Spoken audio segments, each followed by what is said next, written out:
हर पल आपके साथ। नमस्कार, हर पल न्यूज देख रहे हैं आप। मैं हूं आपके साथ नूपुर सक्सेना। स्वागत है आप सभी का न्यूज पॉइंट में। खबरों का रुख करेंगे, लेकिन इससे पहले नजर इस वक्त की हेडलाइंस पर। माता वैष्णो देवी मंदिर में भगदड़, 14 लोगों की मौत, कई घायल। पीएम मोदी ने जताया शोक, मुआवजे का किया ऐलान। वैष्णो देवी मंदिर घटना पर पीएम मोदी ने जताया शोक। अमित शाह ने एलजी मनोज सिन्हा से की बात, मामले पर बैठाई जांच कमेटी। नए साल पर पीएम मोदी ने दी किसान सम्मान निधि की सौगात, 10 करोड़ किसानों को मिला लाभ, खाते में ट्रांसफर किए 20,000 करोड़ रुपए।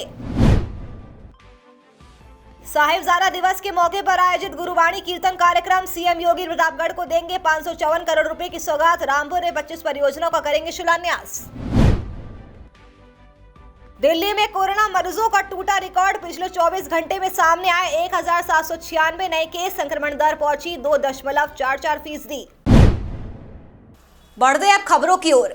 जम्मू के वैष्णो देवी मंदिर परिसर में बीती रात करीब 2 बजे भगदड़ मच गई, जिसमें 14 लोगों की मौत हो गई, कई घायल भी हो गए, जिनका अस्पताल में इलाज अभी चल रहा है। नए साल के मौके पर यहां दर्शन करने वाले श्रद्धालुओं की भारी भीड़ जुट गई और रात में भगदड़ मच गई। केंद्रीय गृह मंत्री अमित शाह ने जम्मू कश्मीर के उपराज्यपाल मनोज सिन्हा से बात की और स्थिति का जायजा लिया। मनोज सिन्हा ने जांच कमेटी बिठा दी है। बता दें कि कहासुनी के बाद भवन के पास भगदड़ मच गई और बताया जा रहा है कि भवन में प्रवेश को लेकर विवाद हुआ था। वैष्णो देवी हादसे में मृतकों के परिजनों को पीएम मोदी ने 10 लाख का मुआवजा देने की घोषणा की है और घायलों को 2 लाख रुपए देने का ऐलान किया है। हेल्पलाइन नंबर को भी जारी कर दिया गया है। परिस्थिति अभी कंट्रोल में है और यात्रा फिर से शुरू कर दी गई है। सीएम योगी आदित्यनाथ साहिबजादा दिवस के मौके पर आयोजित गुरुवाणी कीर्तन में शामिल होंगे। दरअसल इस दौरान सीएम योगी प्रतापगढ़ में 554 करोड़ रुपए की 378 परियोजनाओं का लोकार्पण और शिलान्यास करेंगे। तो वहीं इसके बाद सीएम योगी रामपुर को भी नए साल के मौके पर नई सौगातें देंगे। इस दौरान सीएम रामपुर में 95 करोड़ रुपए की 25 विकास परियोजनाओं का लोकार्पण और शिलान्यास करेंगे। दिल्ली के मुख्यमंत्री और आम आदमी पार्टी के संयोजक अरविंद केजरीवाल आज अमृतसर के दौरे पर रहे। अमृतसर पहुंचने के बाद केजरीवाल राम तीर्थ मंदिर भी गए और इसके बाद वो एयरपोर्ट के लिए रवाना हो गए। इससे पहले उन्होंने 30 दिसंबर को चंडीगढ़ में विजय रैली निकाली और 31 दिसंबर को पटियाला में जनसभा भी की थी। बता दें कि अरविंद केजरीवाल लगातार पंजाब के दौरे कर रहे हैं। उनका लक्ष्य इस साल होने वाले विधानसभा चुनाव है। चंडीगढ़ में निगम चुनावों में जीत के बाद केजरीवाल की आस पंजाब से है और यही वजह है कि चंडीगढ़ में विजय रैली करने के साथ साथ उन्होंने पटियाला में रैली भी की।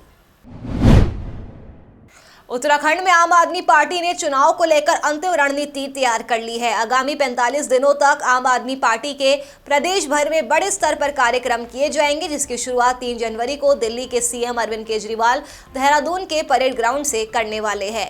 पहले चरण में 3 जनवरी से अरविंद केजरीवाल नव परिवर्तन यात्रा की शुरुआत करेंगे, जो प्रदेश की सभी 70 विधानसभा में जाएगी। ये रणनीति दिल्ली सरकार ने मंत्री और आम आदमी पार्टी के चुनावी रणनीतिकार गोपाल राय ने देहरादून में बैठकर बनाई। बता दें कि गोपाल राय चुनावों के मद्देनजर उत्तराखंड के 2 दिवसीय दौरे पर है। इस दौरान उन्होंने पार्टी के सभी पदाधिकारियों के साथ बैठकर समीक्षा बैठक की और आगामी 45 दिनों की चुनावी रणनीति पर मंथन किया।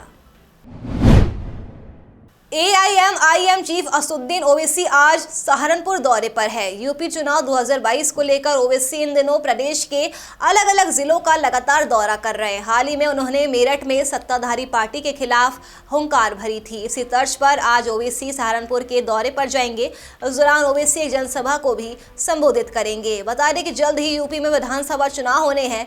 ऐसे में एआईएमआईएम के चीफ अभी से तैयारियों में लगे हुए हैं। 2 जनवरी को भाजयुमो के युवा सम्मेलन में केंद्रीय खेल मंत्री अनुराग ठाकुर नहीं आ रहे हैं। आपको बता दें कि उनके स्थान पर प्रदेश के ऊर्जा मंत्री श्रीकांत शर्मा आएंगे। इसके अलावा हरियाणवी कलाकार राजू पंजाबी अपनी प्रस्तुतियां देंगे। ये देश की संस्कृति और स्वच्छता पर आधारित होगी। इस दौरान 10 ऐसे युवाओं को भी सम्मानित किया जाएगा जिन्होंने समाज के क्षेत्र में अपने समर्पण से मिसाल कायम की है। वहीं भाजयुमो के जिला अध्यक्ष अनुराग अग्निहोत्री सम्मेलन अलीगढ़ रोड स्थित BLS इंटरनेशनल स्कूल में दोपहर 11 बजे से 1:30 बजे तक आयोजित किया जाएगा। बाराबंकी में बीजेपी की जन विश्वास यात्रा को लेकर बीजेपी नेता और पदाधिकारी पूरे दिन तैयारियों में जुटे रहे। आपको बता दें कि जन विश्वास यात्रा जिले में शनिवार को हैदरगढ़ के लाही बॉर्डर से प्रवेश करेगी और 2 दिनों तक सभी विधानसभा क्षेत्रों का भ्रमण करेगी। इसके जरिए जन समर्थन जुटाने और मोदी योगी सरकार की उपलब्धियां गिनवाने की तैयारी है। वहीं यात्रा को लेकर बीजेपी के जनप्रतिनिधि और पदाधिकारियों ने भी शुक्रवार को तैयारियों को अंतिम रूप दिया। यात्रा के 2 दिन के प्रवास के दौरान 3 जनसभाएं और दर्जनों जगह पर स्वागत की तैयारी की गई है। राजस्थान में सरकारी स्कूलों में लेवल 1 और लेवल 2 के खाली पदों को भरने के लिए शिक्षा विभाग ने 32,000 पदों की भर्ती की विज्ञप्ति जारी कर दी है, जिसके तहत प्राथमिक और उच्च प्राथमिक के साथ ही विशेष शिक्षा के पदों पर आवेदन मांगे गए हैं। आपको बताते चले कि आवेदन 10 जनवरी से 9 फरवरी तक भरे जाएंगे। इसके लिए अभ्यर्थी SSOID के माध्यम से शिक्षा विभाग की वेबसाइट पर ऑनलाइन आवेदन कर सकेंगे। बता दें कि भर्ती प्रक्रिया के दौरान 1 से ज्यादा पद की योग्यता या पात्रता होने पर अभ्यर्थी को अलग अलग आवेदन करना होगा। वहीं ऑफलाइन आवेदन स्वीकार नहीं किए जाएंगे। ऑनलाइन आवेदन के दौरान गैर अनुसूचित क्षेत्र की विज्ञप्ति पदों के लिए अनुसूचित क्षेत्र सहित पूरे राजस्थान और राजस्थान के बाहर के अभ्यर्थी भी आवेदन कर सकेंगे। कोरोना के खिलाफ लड़ाई में भारत ने एक कदम और बढ़ा दिया है। आपको बता दें कि देश में 3 जनवरी से 15 से 18 साल के बच्चों का वैक्सीनेशन शुरू हो रहा है, जिसके लिए आज से 15 से 18 साल के बच्चों की वैक्सीन के लिए रजिस्ट्रेशन शुरू हो रहा है। आज से बच्चे पहली डोज के लिए रजिस्ट्रेशन करवा सकते हैं। उन्होंने बताया कि स्टूडेंट ID कार्ड से भी रजिस्ट्रेशन करवाया जा सकता है। इसके अलावा माता पिता के फ़ोन नंबर से रजिस्ट्रेशन हो जाएगा। एक नंबर पर एक ही परिवार के 4 लोगों का रजिस्ट्रेशन हो सकता है। उन्होंने बताया कि बच्चे अपने नजदीकी केंद्र में जाकर ऑन स्पॉट रजिस्ट्रेशन भी करवा सकते हैं। दुनिया भर में नया साल का जश्न धूमधाम से मनाया गया। आम जनता के साथ साथ सीमा पर देश की सुरक्षा में तैनात BSF के जवानों ने भी अपने अंदाज में साल 2021 के इस आखिरी दिन का जश्न मनाया। 2 तस्वीरों में आपको दिखा रहे हैं। पहली तस्वीर कच्छ क्रीक बॉर्डर की है और दूसरी तस्वीर जम्मू कश्मीर के पुंछ जिले की है। कच्छ क्रीक बॉर्डर में BSF के जवान इस साल के आखिरी दिन सीमा पर अलर्ट मोड में तैनात है। देश में सभी लोग सुरक्षित तरीके से नया साल का जश्न मना सके, इसके लिए BSF के जवान कच्छ के क्रीक बॉर्डर पर कड़ी सुरक्षा और निगाहें बनाए हुए हैं। इसके अलावा जम्मू कश्मीर के पुंछ जिले में BSF के जवानों ने नाचते गाते हुए नए साल का जश्न मनाया। छत्तीसगढ़ के सुकमा जिले में कोबरा 208 बटालियन के जवानों और नक्सलियों के बीच मुठभेड़ हुई। ये मुठभेड़ जिले के नक्सल प्रभावित इलाके किस्ताराम के पालाचमा की पहाड़ियों में हुई। वहीं मुठभेड़ में एक जवान शहीद हो गया। मुठभेड़ में पुलिस कई नक्सलियों के मारे जाने का दावा कर रही है। आपको बता दें कि किस्ताराम इलाके में बड़ी संख्या में नक्सलियों की मौजूदगी की मुखबिर से पुलिस को सूचना मिली थी। इस सूचना के आधार पर कोबरा बटालियन के जवानों को सर्चिंग के लिए भेजा गया था। जब जवान पलाचमा की पहाड़ियों पर पहुंचे तो माओवादियों ने फायरिंग शुरू कर दी, जिसके बाद कोबरा के जवानों ने फौरन मोर्चा संभाल लिया और नक्सलियों की गोलियों का मुंह तोड़ जवाब दिया। छात्रों के सीखने के स्तर में सुधार लाने के लिए शिक्षा मंत्रालय आज से 100 दिवसीय पढ़ाई अभियान पढ़े भारत शुरू कर रहा है। इसका मकसद रचनात्मकता, महत्वपूर्ण चिंतन, शब्दावली के साथ साथ मौखिक और लिखित दोनों तरह से अभिव्यक्ति की क्षमता विकसित करना है। बता दें कि केंद्रीय शिक्षा मंत्री धर्मेंद्र प्रधान 1 जनवरी 2022 को 100 दिवसीय पढ़ाई अभियान पढ़े भारत की शुरुआत करेंगे। मंत्रालय के बयान के अनुसार 1 जनवरी 2022 से शुरू होकर 10 अप्रैल 2022 तक चलने वाले इस अभियान में बाल वाटिका से 8वीं कक्षा तक के बच्चे हिस्सा लेंगे। इस अभियान का मकसद बच्चों, शिक्षकों, अभिभावकों, समुदाय, शैक्षिक प्रशासकों समेत राष्ट्रीय और राज्य स्तर पर सभी हितधारकों की भागीदारी सुनिश्चित करना है। अभियान में प्रति समूह, प्रति सप्ताह एक क्रियाकलाप को इस तरह तैयार किया गया है कि पढ़ाई मनोरंजक बने और पढ़ाई का आनंद आजीवन बना रहे। देश में जानलेवा कोरोना वायरस महामारी के मामले अब तेजी से बढ़ने लगे हैं। साथ ही कोरोना के सबसे खतरनाक वेरिएंट ओमिक्रॉन के मामले भी तेजी से बढ़ रहे हैं। देश ने पिछले 24 घंटों में कोरोना वायरस के 22,775 नए केस सामने आए हैं। वहीं 406 लोगों की मौत भी हो गई। देश में अब तक कोरोना के ओमिक्रॉन वेरिएंट के 1431 मामले सामने आ चुके हैं।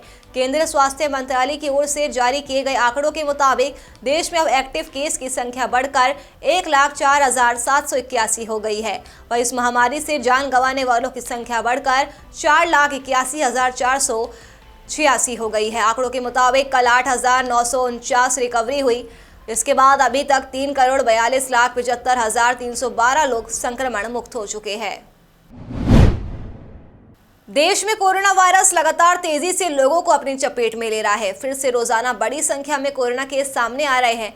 वहीं कोरोना वायरस का नया वेरिएंट ओमिक्रॉन के मामलों में भी लगातार बढ़ोतरी देखने को मिल रही है। देश में अब तक ओमिक्रॉन के मामले 1,300 के पास पहुंच चुके हैं। दिल्ली और महाराष्ट्र जैसे राज्य में कोरोना वायरस संक्रमण के मामले आने के साथ ही ओमिक्रॉन के भी ज्यादा केस दर्ज किए जा रहे हैं। इसके चलते महाराष्ट्र में कई नए प्रतिबंधों की घोषणा भी की गई है। मुंबई में भी कुछ बैन लगाए गए हैं। दिल्ली की अगर बात करें तो यहाँ शुक्रवार को 22 मई के बाद एक दिन में कोरोना के सबसे ज्यादा 1,796 नए केस सामने आए। दिल्ली में पिछले 24 घंटे में कोरोना के 1,796 केस सामने आए। वहीं पॉजिटिविटी रेट भी बढ़कर 2.44% हो गया है। इससे पहले गुरुवार को दिल्ली में 1,313 केस सामने आए थे। ये मई 2021 के बाद एक दिन में सबसे ज्यादा केस थे। दिल्ली में गुरुवार की तुलना में शुक्रवार को 483 ज्यादा केस सामने आए। यहाँ अब एक्टिव केस बढ़कर 4,410 हो गए हैं। हालांकि शुक्रवार को 467 मरीज ठीक हो गए। अब तक राजधानी में 14,18,694 मरीज ठीक हो चुके हैं। दिल्ली में दिसंबर के पहले हफ्ते में पॉजिटिविटी रेट 0.1% था। ये बढ़कर अब 2.44% हो गया है। वहीं महाराष्ट्र में भी कोरोना के मामले तेजी के साथ बढ़ते हुए नजर आ रहे हैं। यह शुक्रवार को 8,067 मामले सामने आए, जबकि गुरुवार को 5,600 से ज्यादा केस मिले थे। शुक्रवार को महाराष्ट्र में कोरोना से 8 लोगों की मौत हो गई। बता दें कि देश में गुरुवार को 16,764 नए केस मिले हैं। हालांकि इस दौरान 7,585 कोरोना मरीज ठीक भी हुए। सूरत के कपड़ा बाजारों में गुरुवार को 12% जीएसटी दर के विरोध में बाजार पूरी तरह से बंद है, जिसकी वजह से मार्केट की 65,000 दुकानों में ताला लटके रहे। व्यापारियों ने अपने अपने तरीके से विरोध जताया। बता दें कि 12% जीएसटी के विरोध में देश भर में कपड़ा मंडियों ने सूरत के कपड़ा बाजार को अगुवाई करने को कहा है। वहीं दिल्ली, आगरा, कानपुर, अमृतसर समेत 20 से ज्यादा कपड़ा मंडियों से फोस्टा को कॉल आ रहा है और इसको लेकर उनका नेतृत्व करने और रणनीति बनाने को भी कहा जा रहा है।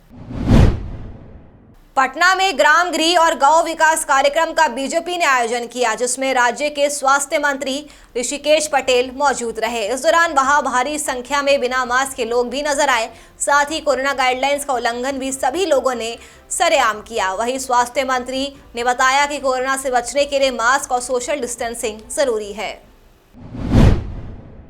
अलीगढ़ के स्वास्थ्य विभाग की लापरवाही का हैरान करने वाला मामला सामने आया है। दरअसल यहां कोरोना से मरने वालों की लिस्ट में एक जिंदा महिला का नाम भी दर्ज है, जिसके बाद शासन की ओर से 50,000 मुआवजे वाली पोर्टल लिस्ट में भी उस जिंदा महिला का नाम दर्ज करा दिया गया।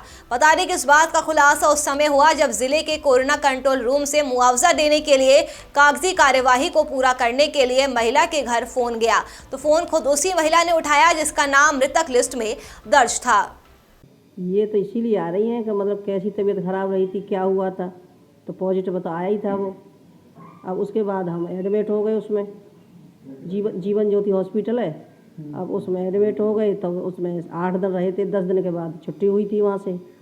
अब उसके बाद फिर घर पे भी दवा गोली चलती रही। अब उसके बाद ये फ़ोन भी आ रहे हैं कहीं से। किस तरह के कॉल आ रहे हैं? वो इसलिए आ रहे हैं कि तुम इसमें डेथ दिखाई गई तुम्हारी। ये कई डिपार्टमेंट से पिछले 3-4 महीने से कॉल आ रही हैं और बोलते हैं आप शुरुआत में कि आपकी माताजी की कोविड की वजह से मृत्यु हो गई है, जिनका हमारे पास दस्तावेज है। उनसे पूछते हैं कहाँ से आपको दस्तावेज प्राप्त हुआ, तो वो बताते हैं जीवन ज्योति हॉस्पिटल से या जिस किसी भी अस्पताल से में आप भर्ती रहे थे उस समय की बात है ये। जबकि हमारी माताजी को मई के फर्स्ट वीक में कोरोना हुआ था और उसके बाद उनको प्राइवेट हॉस्पिटल में एडमिट किया। 8 दिन वहाँ पर रही है, उसके बाद ये ठीक हो गई। उसके बाद अपने घर आके आइसोलेट हो गई। बस तो दवाई वगैरह चलती रही, तो नेगेटिव होने के बाद घर आ गई थी। और फिर ये 3-4 महीने, पिछले 4 महीने से ये मुआवजा देने के लिए फ़ोन करते हैं कि आप इस तरह से कि डेथ हो गई थी। मैंने कहा उनको कई बार मना भी कर दिया कि भाई नहीं हुई, लेकिन उनके कॉल लगातार आते रहे। और कल पिछले 4-5 दिन पहले फ़ोन आया था तो वो बोल रहे थे इसमें 30,000 रुपये मिल रहे हैं, आप अपने बैंक खाते की डिटेल वगैरह दे दीजिए और हमें मतलब आप ये पैसा प्राप्त कर लीजिए। तो हमने मना कर दिया, भाई हमारी जब मृत्यु हुई नहीं है तो हम क्यों उसको। आज हम आपको अलीगढ़ जिले की कोतवाली खैर क्षेत्र के शिवाला गांव से शमशान घाट जाने वाले रास्ते पर हुए विकास की हकीकत के बारे में बताने वाले हैं, जहां गांव में एक व्यक्ति की मौत हो जाती है। मौत होने के बाद परिवार के लोगों को मृतक का शव गांव से बाहर शमशान घाट ले जाना था, लेकिन गांव से शमशान घाट जाने वाले रास्ते पर पानी और कीचड़ भरा हुआ था, जिसकी वजह से रास्ता पूरी तरह से लबालब भरा हुआ था, जिसके चलते मृतक के परिजनों को उसकी डेड बॉडी को अपने सिर पर रखकर अंतिम संस्कार करने के लिए शमशान घाट ले जाना पड़ा। और उसके बाद मृतकों सहित ग्रामीणों की तरफ से सिर पर शव शमशान घाट ले जाने का वीडियो सोशल मीडिया पर तेजी के साथ वायरल हो रहा है। चलिए फिलहाल के लिए न्यूज पॉइंट में मेरे साथ बस इतना ही। देश और दुनिया की तमाम खबरों के लिए आप देखते रहिए हर पल न्यूज। नमस्कार।